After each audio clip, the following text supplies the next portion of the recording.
for years. Stu is one of them. And I never, ever thought I would talk about this on the air, but I feel compelled to tell you that seasons have changed again, and it is becoming more and more apparent, and you need to know what you're dealing with. We keep thinking that this is a political thing. It is not a political thing. I never thought I would share this, and take from it what you will. I mean, you can dismiss it. I never have.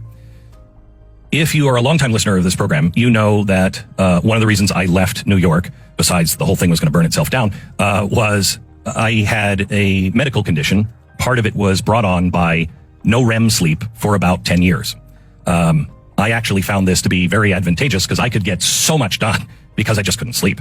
And for 10 years, I never had a dream. That's not good for your body. And so I was really kind of broken down when I moved here. I feel much, much better and having dreams again, et cetera, et cetera. However, during this period, I had what could be described as a dream. I do not believe it was, but you might just say, well, that's ridiculous, whatever. In this dream, I wake, I come to in this dream, and I am in a hallway of the White House. And I'm walking into a big room where there's a bunch of cubicles, and people look up like, who's walking in? And there are people behind me, but I don't know who they are yet. I just know I'm being pushed forward by them. The people are at the cubicles, and they look over the cubicle first at me, and then their eyes dart to the people behind me and then dart right back down. And I realize everybody in the White House is terrified of who's ever behind me. I kind of glance back, and I see these people that are in uniforms that I've never seen before. I have seen them since, but that will be for some other time. But I'd never seen these before. And we're being pushed through this place, and then we go into a room like the Situation Room, okay? Big conference room, presidential, and it's me and about 3 other people. And we're sitting down at that conference room table, and we were told just to wait there. So we do. And we start talking about, I don't think this is going to be good. That's when 2 other people walk in, and they were clearly identified in the dream. However, I'm not sure anymore that image was anything other than helping me relate to what I'm about to tell you. So the one guy, when they open the door, these guys in the uniforms are in the hallway, and the one guy says, him, and him, take him out. And they get up and look at me, and I'm the only one sitting at the table still, and they go out, the guards close the doors, and I'm now alone with these 2 people that are clearly in charge of something. They're not political. They're not in a political position. It didn't feel like, it wasn't the president or anything like that. And they are standing there, and then I hear 3 gunshots. And they said, yeah, that happened pretty quickly for them. However, we're going to get to know. And I said, okay. And they said, because you really have no idea who you're dealing with. And that's when one of them reached under like a Mission Impossible mask and ripped off his face. And he was Satan. He was a demon. Okay. Horrifying.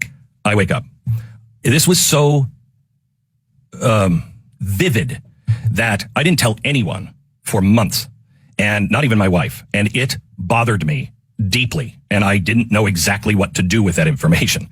And about a year and a half went by, and it still was with me almost every day. Something you just don't forget. And I get a call from a guy who is, you would know his name, big spiritual leader. And he calls me. He says, "Can you come to my house? I need to talk to you." And I said, "Okay, sure. When?" And he said, "As soon as possible." I said, "This weekend?" "Okay." He said, "Yeah."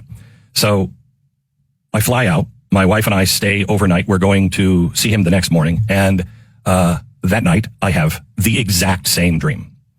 And I wake up and I'm just in a panic. And we get in the car. I don't tell my wife. We get in the car, and she said, "This is going to be nice." And I said, "Yeah, except I'm having a hard time breathing right now." And she said, "Why?" And I said, "Because I had that dream again last night." Remember, 10 years, no dreams, 2 dreams, the same one, and then the same one about a year and a half later. And she said, "You should talk to him about that." And I said, no. If the Lord wants me to delve into it, he'll bring it up. No, I don't want to talk about it. And so we go into the guy's house. We sit down. He's sitting on a couch, and he sits down. He sits right on the edge of the couch, and he leans into me, and he says, "Sometimes the Lord talks to people." I said, "Uh-huh." And he said, "And sometimes people like you, he'll speak in many different ways." "Uh-huh." including dreams or visions. And I said, right. And he said, and this is when he leaned in, and you know exactly what I'm talking about. And I said, uh-huh.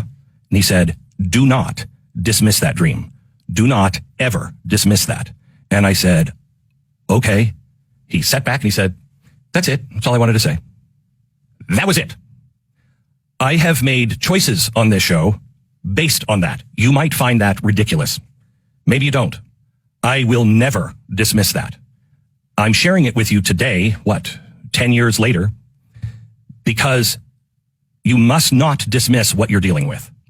We are not in a battle of politics. We're not. Politics and our whole culture has become evil.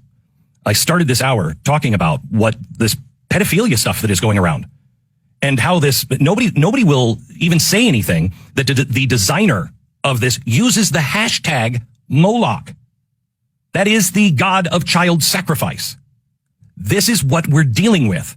Now, I never thought that people, when I wrote the book, Eye of Moloch, I never thought the average person who was involved in all of this stuff even believed in any of that. But they are being put into situations where some leaders, and I'm not talking politically in this particular case, I'm talking about that designer.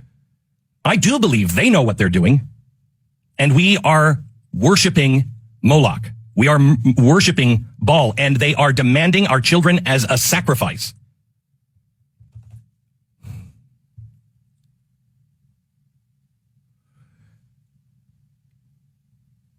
You have to get to a point to where you are going to choose a side. There will be no one left on the benches. And if you think you can sit it out, you will end up on the wrong side. I urge you to know who you serve. This is a different time in human experience. This is not normal. None of this is normal. And it has been coming slowly in dribs and drabs. But for those who are really paying attention, it's methodical. And it has taken a extremely disturbing turn. We're no longer talking about issues of, tax policies and how big the government should be. We're not talking about those things anymore. We are talking about the erasing of the fundamental right for you to choose between good and evil. You're being coerced right now to accept one side. That is taking away your freedom of choice. That is God-given. Satan's plan was the other one. I'll go down. I'll return them all. Just give me the glory. I'll make the decisions for them. You have to start reading the news with spiritual eyes. I also urge you to start getting yourself back into the fold, whatever fold it is, of God.